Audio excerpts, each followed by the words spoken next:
السلام علیکم دوستو۔ دوستو آج کی ویڈیو میں ہم افریقہ کے گاؤں کی زندگی کے بارے میں بات کریں گے کہ وہاں کے لوگ کیسے زندگی بسر کرتے ہیں۔ افریقہ کے قلب میں آپ کا استقبال ایک ایسی سرزمین جہاں روایات جدیدیت سے ملتی ہیں۔ سرزمین اس کے علاوہ برادری زندگی کا سنگ بنیاد ہے جو قدیم رسم و رواج، مشترکہ اقدار اور زمین کے ساتھ گہرا تعلق رکھتے ہیں۔ تو آج ہم آپ کو متحرک ثقافت، روزمرہ کی زندگی، حیوانوں اور کاشتکاری کے طریقوں کے ذریعے ایک ایسے سفر پر لے جائیں گے جو افریقی گاؤں کی زندگی کو منفرد بناتا ہے۔ افریقی دیہاتوں میں اگر ایک پناہ گاہ سے زیادہ ہے جو کمیونٹی کی زندگی کی بنیاد ہے۔ یہاں کے گھر بھی مقامی طور پر حاصل کردہ مواد جیسے کیچڑ، چار اور لکڑی سے بنے ہوتے ہیں۔ یہ گھر ہر علاقے کے ماحول، اس کی ثقافتی ورثے کی عکاسی کرتے ہیں۔ جنوبی افریقہ کے رونڈا ویل سے لے کر مغربی افریقہ کے مٹی کے گھروں تک ہر ڈھانچہ ایک کہانی بیان کرتا ہے۔ یہاں خاندان گاؤں کی زندگی کا مرکز ہیں۔ آگ پر کھانا پکانے سے لے کر قریبی ندی نالوں سے پانی لانے تک روزمرہ کے معاملات مشترکہ ہوتے ہیں۔ افریقی دیہات میں خواتین معاشرے کی ریڑھ کی ہڈی کی حیثیت رکھتی ہیں۔ وہ گھروں کا انتظام کرتی ہیں، کھیتوں میں کام کرتی ہیں، بچوں کی دیکھ بھال بھی کرتی ہیں اور ثقافتی روایات کو برقرار رکھنے میں اہم کردار ادا کرتی ہیں۔ خواتین روایتی کھانے پکانے سے لے کر باغات کی دیکھ بھال بھی کرتی ہیں اور لکڑیاں جمع کرتی ہیں۔ عیسائیت اور اسلام کے ہاتھوں اور اس کے باوجود افریقی مذاہب پورے براعظم میں ثقافتی طریقوں اور شناخت میں اہم کردار ادا کرتے ہیں۔ افریقی مذاہب کی جڑیں براعظم کی تاریخ میں گہری ہیں۔ یہ مختلف خطوں میں اور نسلی گروہوں میں وسیع پیمانے پر مختلف ہیں۔ زیادہ تر افریقی مذاہب ایک اعلیٰ خالق یا خدا پر ایمان رکھتے ہیں جو کائنات کی تخلیق کا ذمہ دار ہے۔ افریقی مذاہب میں آباء و اجداد کا اہم کردار ہے کہ وہ زندہ اور روحانی دنیا کے درمیان سال سے لے کر اور ان کے روایتی کام کرتے ہیں۔ اعلیٰ دیوتا کے علاوہ افریقی روایت مذاہب اکثر قدرتی عناصر جیسے دریا، پہاڑ، جانور، مخصوص پہلو جیسے فصل کی کٹائی سے وابستہ مختلف روحیں جو دیوتا میں بھی شامل ہیں۔ یہ روح اکثر مقامی ہوتی ہے اور ان کی عبادت رسومات نذرانے کے ذریعے کی جاتی ہے۔ افریقہ میں کاشتکاری کم از کم 8 سے 10 ہزار پہلے کی ہے۔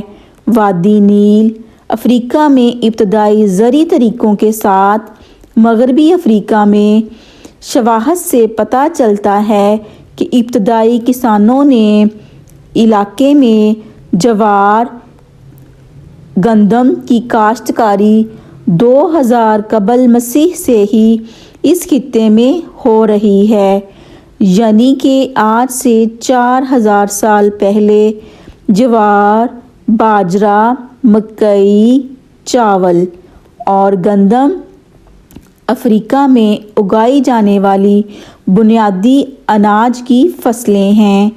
اس کے علاوہ پھلیاں، گوبھی، مونگ پھلی جیسی فصلیں اور کچھ ایسی فصلیں جن کی مانگ پوری دنیا میں ہے، جیسا کہ کافی، تمباکو اور چائے، بکریاں، بھیڑوں کے علاوہ مرغیاں، بطخیں اکثر دیہاتوں میں پالے جاتے ہیں جو گھریلو استعمال کے لیے انڈے اور گوشت فراہم کرتے ہیں۔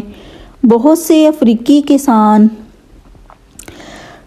اس کے علاوہ ان پر جیسا کہ جو کردار ادا کرتے ہیں جو ان کی پیداوار کو محدود کرتے ہیں۔ جدید کاشتکاری ٹیکنالوجی جیسے ٹریکٹر، بہتر بیج اور ہاتھ تک رسائی محدود ہے، خاص طور پر دور دراز دیہاتوں پہ جو زرعی پیداوار اور خوراک کی بڑھتی ہوئی ضروریات کو پورا کرنے کی صلاحیت کو روکتے ہیں۔ افریقی تہوار روایتی اور عصری تقریبات کا ایک متحرک مرکب ہے جو براعظم کے بھرپور تنوع، ثقافت، تاریخ اور سماجی عقائد کی عکاسی کرتے ہیں۔ ہر افریقی قوم کے اپنے منفرد تہوار ہوتے ہیں، لیکن بہت سے لوگوں کے مشترکہ تہوار جیسا کہ آباء و اجداد کا احترام کرنا، فصل کا جشن منانا، اتحاد کو فروغ دینا اور مذہبی مواقعوں کی نشاندہی کرنا۔ اس کے علاوہ یہ تہوار سال میں 2 بار منعقد ہوتا ہے جو کہ 1 سے 2 ہفتے تک چل سکتا ہے۔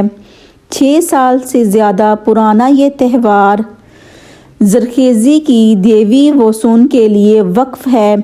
اس تہوار میں جنگل میں دیوی کی عزت کے لیے دعائیں، رقص، موسیقی اور قربانیاں شامل ہیں۔ ٹیم کارڈ جسے تھوپائی بھی کہا جاتا ہے، ایتھوپیا کے آرتھوڈوکس عیسائیوں کی طرف سے جنوری میں دریائے اردن میں عیسیٰ کے بپتسمہ کی یاد میں منایا جاتا ہے۔ یہ 3 روز جشن ہے جس میں رنگا رنگ جلوسوں، دعاؤں اور مقدس پانی کے چھڑکاؤ کے ذریعے نشان زدہ کیا جاتا ہے۔ پیٹے ڈے ووڈن یہ فیسٹیول ووڈون مذاہب کی جائے پیدائش میں ہر جنوری کو ہوتا ہے۔ یہ تقریب دنیا بھر میں مشہور ہے۔ اس کے علاوہ گریول فیسٹیول نجائز میں وڈوبی فولا کے لوگوں کے درمیان ایک رسم ہے جو اپنے حسن کے مقابلے کے لیے جانے جاتے ہیں۔ یہاں مرد روایتی لباس میں ملبوس ہوتے ہیں اور خواتین ساتھیوں کو راغب کرنے کے لیے رقص کرتے ہیں۔ نوجوان مرد اپنے ساتھیوں کا انتخاب کرتے ہیں۔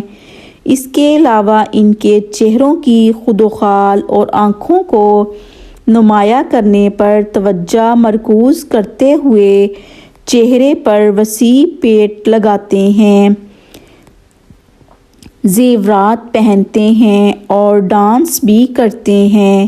دربار پر فیسٹیول کانو اور شمالی نائجیریا کے دیگر شہروں میں منائے جانے والا دربار فیسٹیول گھوڑ سواری اور وفاداری کا شاندار مظاہرہ کرتے ہیں جو صدیوں پرانا یہ تہوار مذہبی تقریبات کی نشاندہی کرتا ہے جیسے عید الفطر اور عید الاضحیٰ، اور اس کے علاوہ ان کی سلطنتوں کے درمیان شروع ہونے والا دربار اسلامک قیادت میں فوجی طاقتور اتحاد کے مظاہرے کے طور پر شروع ہوا اور اس کے بعد امیر کی وفاداری کا علامتی مظاہرہ بن گیا۔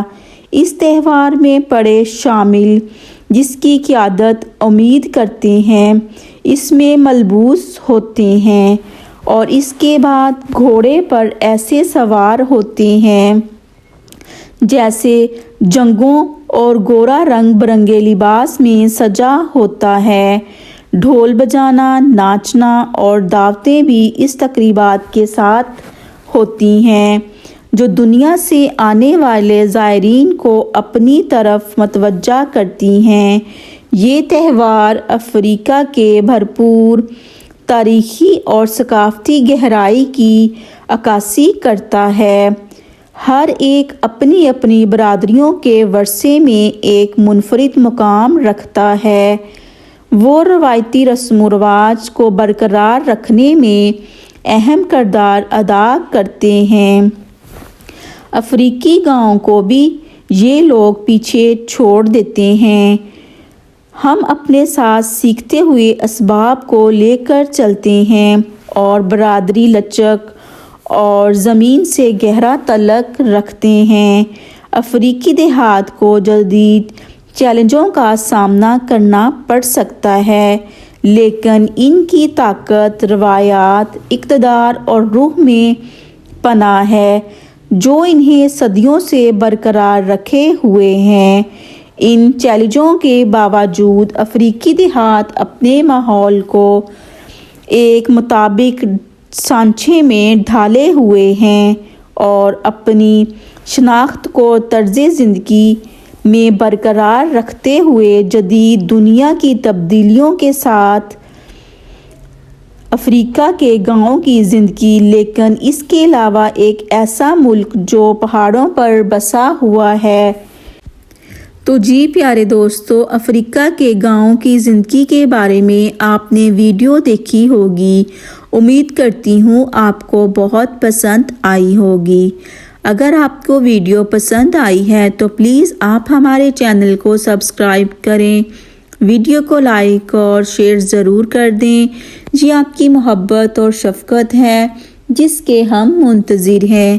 آخر میں آپ سب کے لیے دعا ہے، اللہ تعالیٰ آپ کو صحت اور تندرستی والی لمبی زندگی دے۔ اجازت دیں، اللہ حافظ۔